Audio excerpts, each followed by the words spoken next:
वो आएगा और चाकू मारकर फरार हो जाएगा। इंदौर से चाकूबाजी की आई ये तस्वीर हैरान कर देती है। कैसे बदमाश चाकू से गोदकर युवक को मौत के घाट उतार देता है। मामला इंदौर के हीरानगर थाना इलाके का है। बताया जाता है कि जनकपुर इलाके में गाड़ी टकराने के बाद विवाद इतना बढ़ा कि नौबत जान लेने तक आ पहुंची। एक ने दूसरे की चाकू से गोदकर जान ले ली। घटना सीसीटीवी में कैद हो गई। वीडियो में देखिए। इसके बाद वो फरार हो जाता है।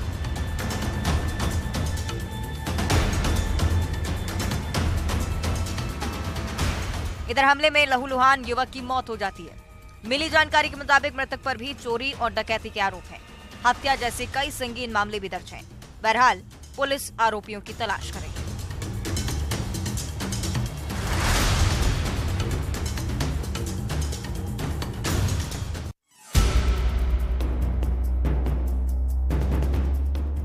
अंधेरी रात, दुकान से उठती लपटें, ये सायरन की आवाज और मौके पर अफरा तफरी। आंखें तस्वीरें मध्य प्रदेश की शहडोल जिले की हैं। यहाँ एक दुकान से अचानक आधी रात को चिंगारी भड़की और देखते ही देखते पूरी दुकान जलकर खाक हो गई। उढ़ार थाना क्षेत्र के अटल द्वार के पास की घटना है। एक तरफ दुकान से उठने वाली लपटें लगातार भयावह होती जा रही थीं, वहीं डर ये भी सता रहा था कि आग दूसरी दुकानों को भी आक्रोश में ना ले ले। स्थानीय लोग तत्काल इसे बुझाने की जद्दोजहद में जुट गए। काफी मशक्कत के बाद आग पर काबू पाया गया। बताया जाता है कि मोबाइल दुकान में शॉर्ट सर्किट की वजह से आग लगी थी। मामले की जांच फिलहाल की जा रही है।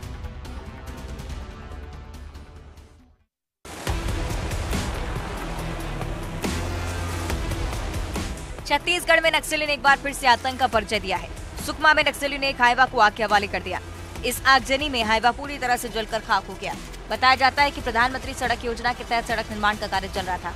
तभी वहां नक्सली आधमके गाड़ी को फूंक दिया, मौके से फरार हो गए। नक्सली के हमले के बीच कुछ मजदूर भी फंस गए, जिन्हें बाद में पुलिस ने सुरक्षित बाहर निकाला। मौके पर पहुंची पुलिस की टीम ने कुछ संदिग्धों को भी पकड़ा है। उनसे पूछताछ की जा रही है। इन दिनों नक्सली काफी सक्रिय दिख रहे हैं। बीते दिनों दंतेवाड़ा में नक्सली हमले में डीआरजी के 10 जवान शहीद हो गए थे। दरअसल नक्सली के खिलाफ अभियान को तेज कर दिया गया है, जिससे वे बौखलाए हुए नजर आते हैं। उनकी ये बौखलाहट अब साफ दिखती है।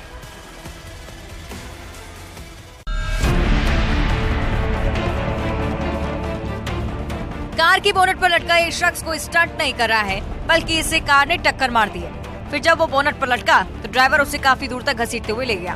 हैरान करने वाला ये मामला राजधानी दिल्ली का है। रात के करीब 11 बज रहे थे। आश्रम चौक से निजामुद्दीन दरगाह की तरफ जा रही कार से ये दुर्घटना हुई। टक्कर के बाद बोनट पर लटका युवक बचाओ बचाओ की गुहार लगाता रहा। पीसीआर के जरिए पुलिस को इसके बारे में सूचना मिली, जिसके बाद दिल्ली पुलिस ने आरोपी की कार का पीछा किया, बोनट पर लटके शख्स की जान बचाई।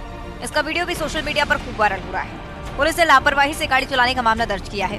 बताया जा रहा है कि कार बिहार के एक सांसद की है, जबकि पीड़ित पेशे से एक कैब ड्राइवर है। पीड़ित ने बताया कि मैं एक यात्री को छोड़कर लौट रहा था। जब मैं आश्रम के पास पहुंचा तो कार ने मेरी कार को 3 बार हल्की टक्कर मारी। जब मैं अपनी कार से बाहर आकर दूसरी कार के सामने खड़ा हुआ तो आरोपी ने कार स्टार्ट कर आगे बढ़ा दी। मैं बोनट पर चढ़ गया, बावजूद इसके वो कार चलाता रहा।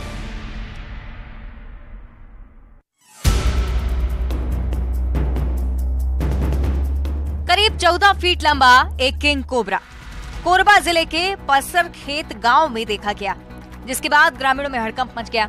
जैसे ही इसकी खबर गांव वालों को लगी, देखने के लिए लोगों का हुजूम उमड़ पड़ा। इधर लोगों की भीड़ और शोर सुनने के बाद कोबरा पेड़ पर चढ़ गया। तब तक वन विभाग की रेस्क्यू टीम भी गांव पहुंच चुकी थी।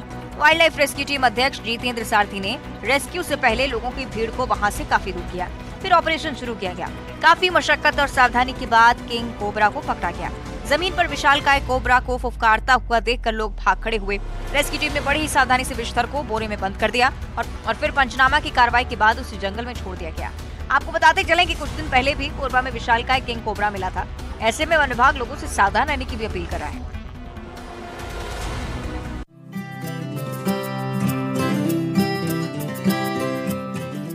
झमाझम बारिश हो रही है और इधर मंडप में दूल्हा दुल्हन 7 फेरे ले रहे हैं। बारिश के बीच 7 फेरे लेने का ये वीडियो सोशल मीडिया पर जमकर वायरल हो रहा है। ये तो शादी जैसे पावन समारोह में बारिश होना शुभ माना जाता है, लेकिन 7 फेरों के वक्त बारिश होना, वो भी तब जब पुख्ता व्यवस्थाएं ना हो, आंगन में खुले आसमान के नीचे मंडप सजा हो, तब ये बारिश मुश्किलें खड़ी कर देती है।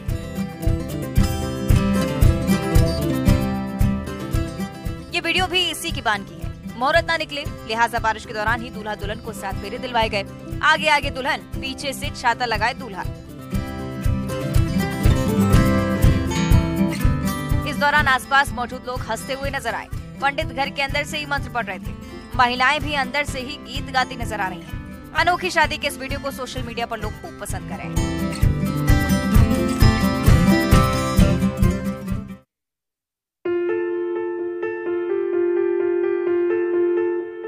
छत्तीसगढ़ में बेमौसम बरसात का दौर जारी है। रायपुर समेत कई अन्य जिलों में लगातार बारिश हो रही है। मौसम की मार के चलते प्रदेश के कई जिलों में फसलों को काफी नुकसान हुआ है। जांजगीर चांपा जिले में आसमान में बादल छाए हैं। जिले में रुक रुक कर बारिश हो रही है। उमस भरी गर्मी से लोगों को राहत तो मिली, लेकिन उनकी फसलों को नुकसान पहुंच रहा है। मुंगेली जिले में भी लगातार तीसरे दिन बारिश जारी है। अभी मई शुरू हुआ है, लेकिन मौसम सावन सा लग रहा है। इधर बलरामपुर में लगातार बारिश के चलते नदियों का जल स्तर बढ़ गया है। नदियों में पानी आ जाने से भूजल स्तर भी रिकवर हो रहा है, क्योंकि गर्मी के कारण लोग पानी की समस्या से भी जूझ रहे थे।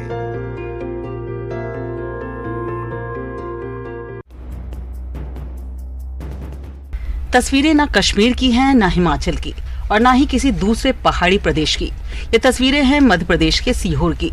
सड़कों पर जमी बर्फ की मोटी चादर, हर तरफ बर्फ ही बर्फ है, जिसे देखने के बाद यही कहा जा सकता है कि ये सीहोर नहीं कश्मीर है। दरअसल मध्य प्रदेश में पिछले 72 घंटे से मौसम का मिजाज बदला हुआ है। राजधानी भोपाल सहित प्रदेश के कई जिलों में बारिश का दौर जारी रहा। तेज आंधी चलती रही, ओलावृष्टि होती रही। जबलपुर, शहडोल संभाग, ग्वालियर, चंबल, रीवा, भोपाल संभागों में बारिश का अलर्ट जारी है।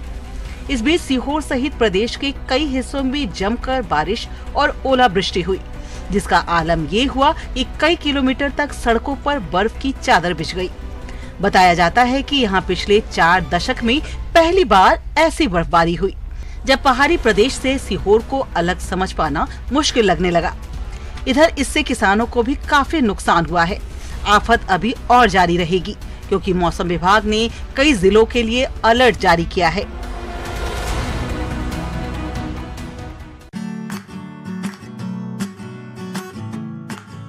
छत्तीसगढ़ के सीमावर्ती राज्य उड़ीसा के मलकानगिरी जिले में नक्सलवाद का दायरा अब सीमित हो चुका है। जिले का आंध्र उड़ीसा बॉर्डर, जो स्वाभिमान अंचल के नाम से प्रसिद्ध है, वहां पिछले 2 दशक से नक्सलियों का कब्जा रहा। नक्सलवाद अब चरम पर रहा तो नक्सलियों ने वहां लाल कोठी का निर्माण भी करवाया। इसे नक्सली वॉर रूम की तरह इस्तेमाल करते थे।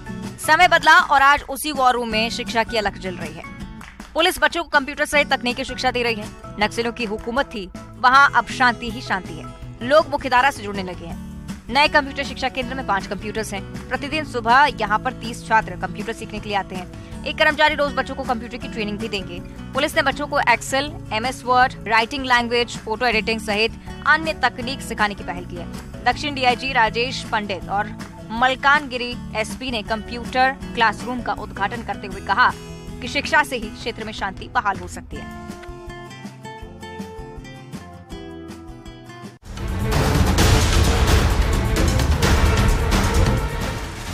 श्योपुर जिले में चीतों के घर कूनो नेशनल पार्क में रविवार को एक टाइगर ने एंट्री कर ली। ये टाइगर कहीं से लाया नहीं गया है, बल्कि खुद ही चलकर यहाँ पहुंचा है। इसकी पहचान रणथंभौर टाइगर रिजर्व की T-136 के रूप में हुई है। वन विभाग के अधिकारी भी कूनो में टाइगर के प्रवेश की बात को स्वीकार कर रहे हैं, लेकिन वो इसकी लोकेशन और नाम नहीं बता पा रहे। वन अमला इस टाइगर के पद चिन्ह तलाश कर उसकी लोकेशन का पता लगाने में जुटा हुआ है। रणथंभौर टाइगर रिजर्व का एक टाइगर श्योपुर जिले की ओर बढ़ता जा रहा है। आसपास के गांव में उसने एक मवेशी का भी शिकार किया है। रविवार की शाम वो कूनो नेशनल पार्क के अंदर दिखा गया, जिसकी तलाश में वन विभाग का अमला जुटा हुआ है।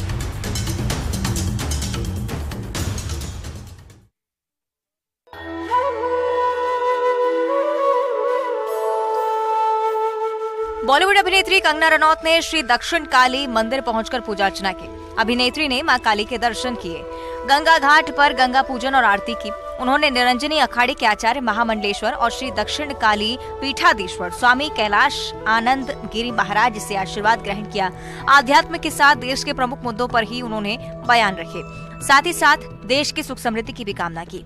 इस मौके पर पत्रकारों से बातचीत में एक सवाल के जवाब में कंगना रनौत ने कहा कि वर्ष 2024 लोकसभा चुनाव को लेकर प्रदेश भर में चर्चा हो रही है, देश भर में चर्चा हो रही है, लेकिन 2024 में भी वही होगा जो 2019 में हुआ था। एक सवाल का जवाब देते हुए उन्होंने ये भी कहा कि शादी दिल के रिश्ते होते हैं, ये भी सभी जानते हैं। जब लोगों के दिल मिल जाते हैं तो हम क्या बोल सकते हैं। केंद्र सरकार और पीएम मोदी की तारीफ करते हुए कंगना ने कहा कि सरकार की गंगा को लेकर लोगों में जागरूकता आ रही है, लेकिन पहले ऐसा नहीं था।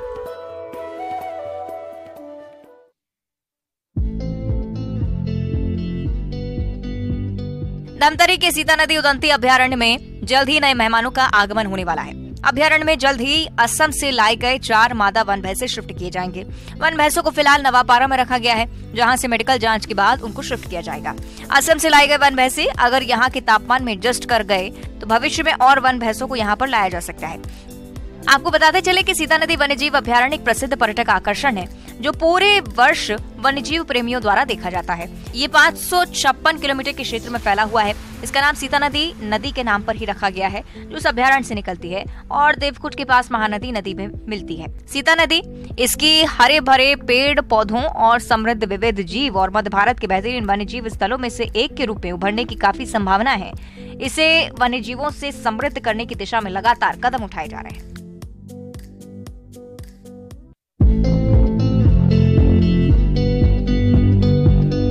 एक परंपरा है संस्कृति को सहेजने की, पुराने रीति रिवाजों को जीवंत रखने की। ये परंपरा जिसका नाम है बोरेबासी। 1 मई को अंतर्राष्ट्रीय श्रमिक दिवस के तौर पर मनाया जाता है। इस दिन छत्तीसगढ़ में बोरेबासी त्योहार मनाया जाता है।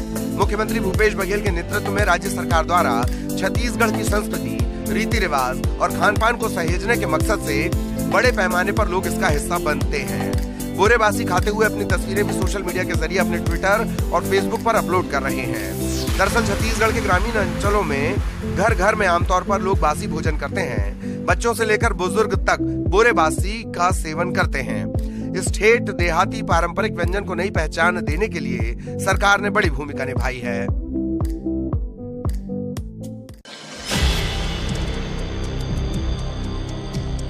छत्तीसगढ़ के मनेन्द्रगढ़ में जल संसाधन विभाग द्वारा डौकी झरिया व्यपवर्तन योजना के तहत बनाए गए स्टॉप डैम पर खतरा मंडरा रहा है। साथ ही खतरा डैम के आसपास रहने वाले दर्जनों गांव के हजारों लोगों पर भी मंडरा रहा है।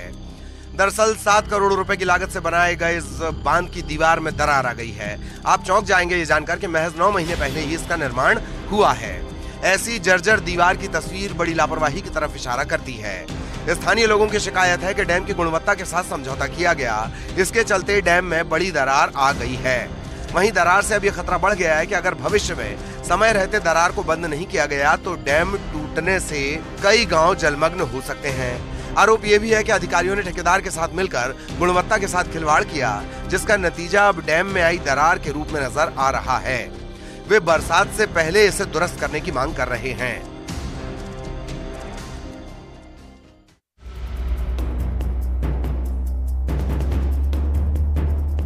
बलरामपुर जिले के अमदंडा गांव के प्राचीन चंडी माता धाम में खुदाई के दौरान प्राचीन मंदिर के अवशेष मिलने से इलाके में कौतूहल का विषय बना हुआ है।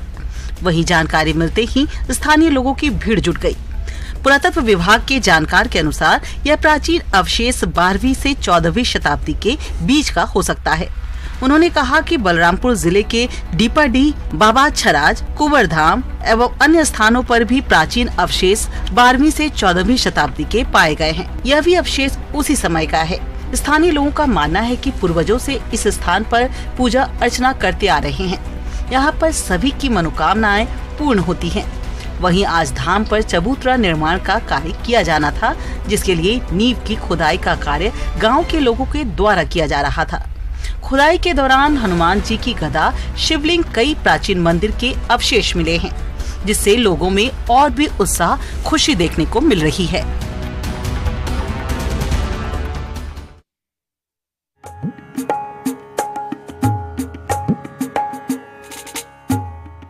$751 किलो अष्टधातु, 22 फीट लंबा, 7 फीट चौड़ा, जय श्री राम, जय हनुमान की जय घोष, ये भारी भारी भीड़, गानों पर झूमते हजारों लोग, ये सब दिख रहे हैं इस शोभा यात्रा में। ये शोभा यात्रा है खरगोन के बड़वाह क्षेत्र के काटकुट में खेड़ापति हनुमान मंदिर में गदा के स्थापना की। इस गदा को तैयार किया गया है यूपी के हाथरस में। जब गदा तैयार हुई तो इसे हाथरस से खरगोन ले जाने के लिए शोभा यात्रा निकाली गई। इस पर श्रद्धालु जमकर थिरके। विशाल गदा गांव के ही सॉफ्टवेयर इंजीनियर प्रहलाद चोटिया ने भेंट की है। हाथरस में निर्माण के बाद विशाल गदा को जेसीबी के माध्यम से ट्रैक्टर ट्रॉली में रखा गया। खेड़ापति हनुमान मंदिर परिसर में 3 मई को विधि विधान से पूजा अर्चना कर हवन के साथ गदा की स्थापना की जाएगी और गदा दान करने वाले का मानना है कि गदा का मूल्य अमूल्य है। हनुमान जी के आशीर्वाद से ही गदा की स्थापना हो रही है।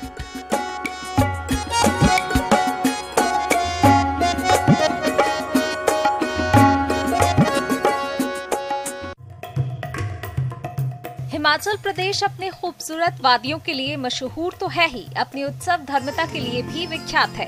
प्रदेश के कुल्लू में वसंत उत्सव की आखिरी संध्या पर ऐसा ही उल्लास और उत्साह देखने को मिला, जब कलाकारों ने अपनी प्रस्तुति से वसंत उत्सव में 4 चांद लगा दिए। पहाड़ी गायिका नीरू चांदनी, वॉइस ऑफ हिमालय के विजेता दुष्यंत ठाकुर ने अपने गीतों से जहां लोगों का मन मोह लिया, तो वहीं सूत्रधार कला संगम के कलाकारों ने गुजराती नृत्य प्रस्तुत कर दर्शकों की वाहवाही लूटी। इसके अलावा भी कई कलाकारों ने अपनी गायकी से दर्शकों का भरपूर मनोरंजन किया। वसंत उत्सव के दौरान स्प्रिंग क्वीन प्रतियोगिता का भी आयोजन किया गया, जिसमें संयुक्ता ठाकुर के सिर खिताब का ताज सजा। वहीं अलीशा ने फर्स्ट रनर अप और आदित्य ने सेकंड रनर अप का खिताब अपने नाम किया। राज्य के मुख्य संसदीय सचिव ने स्प्रिंग क्वीन प्रतियोगिता के विजेता उपविजेताओं को ताज पहनाकर सम्मानित किया।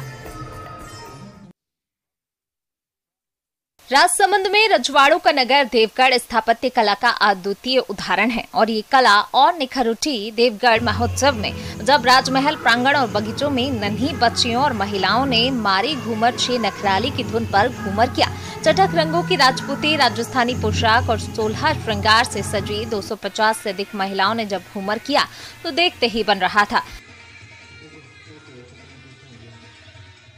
354वें स्थापना दिवस पर देवगढ़ राजमहल में घूमर के लिए महिलाएं और युवतियां सुबह से ही पहुंचने लगी थी। राजपूती और राजस्थानी पोशाक में सजी महिलाएं अपनी सांस्कृतिक विरासत को संजोने का संदेश दे रही थीं।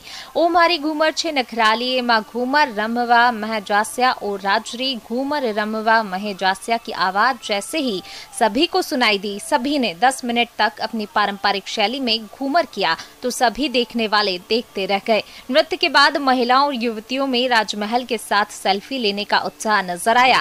देवगढ़ नगर की स्थापना विक्रम संवत 1726 में हुई थी। नगर के बीचों बीच पहाड़ी पर देवगढ़ महल अपनी स्थापत्य और वास्तुकला के लिए जाना जाता है। इसकी स्थापत्य कला उदयपुर पैलेस से मिलती है।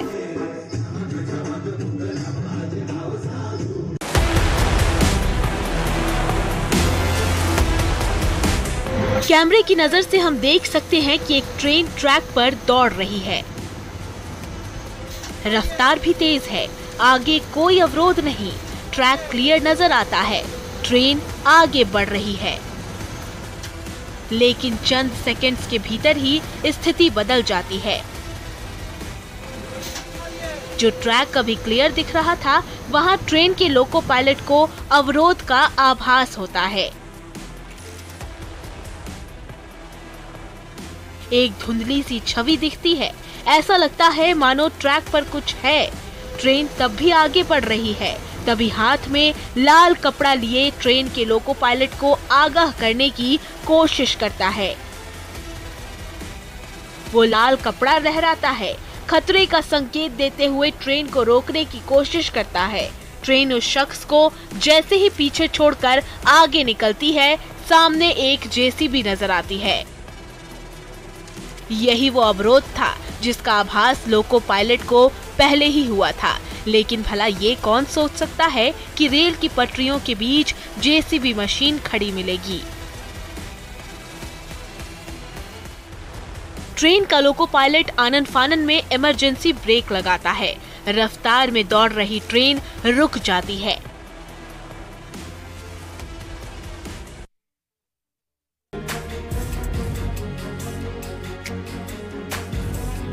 इस वायरल वीडियो में एक मालगाड़ी पाकुड़ रेलवे स्टेशन से गुजर रही है और उसके नीचे एक औरत पटरियों के बीच लेटी हुई है। सोशल मीडिया पर इस तरह की तस्वीरें आपने पहले भी देखी होंगी, लेकिन ये वीडियो कई मायनों में अलग है। जान बचाने के लिए पटरियों के बीच वाले हिस्से में जमीन से चिपकी महिला के ऊपर से एक एक कर मालगाड़ी के 50 से ज्यादा डिब्बे गुजरते हैं। लेकिन महिला जड़ बनी रहती है, जिस हाल में थी उसी हाल में लेटी रहती है। अगर उसने थोड़ी सी भी चूक कर दी होती या उसके शरीर का कोई अंग हिल गया होता तो परिणाम आपको बताने की जरूरत नहीं।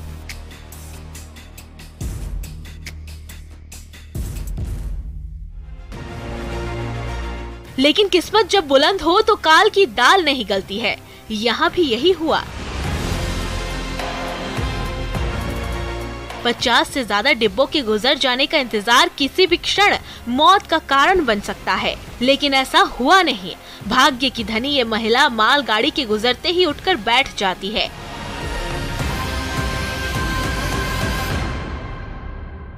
एक शख्स स्टेशन से कूदकर उसके पास जाता है और उसे रेल ट्रैक से दूर ले जाता है।